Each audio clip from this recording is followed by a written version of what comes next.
जाली अकाउंट्स के सिलसिले में साबिक सदर आसिफ जरदारी और फरियाल तालपुर एहतसाब अदालत पेश होंगे। आसिफ जरदारी ने जवाब जमा करवाने के लिए नैब से मोहलत भी मांग ली है। पेशी के मौके पर जियालों की बड़ी तादाद भी अपने लीडर से इजहार यकजहती के लिए अदालत पहुंचती है। ताहम साबिक सदर आसिफ जरदारी ने कारकुनों को आने से रोक दिया है।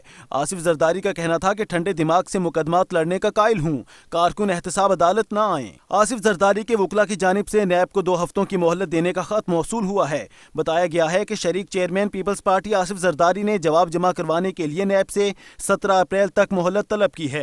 नैब ज़राए के मुताबिक साबिक सदर आसिफ जरदारी को जवाब जमा करवाने के लिए मोहलत देने का फैसला ताहाल नहीं किया जा सका। इससे कबल आसिफ जरदारी की जानिब से 10 रोज की मोहलत मांगी गई थी, जो 30 मार्च को खत्म हो गई।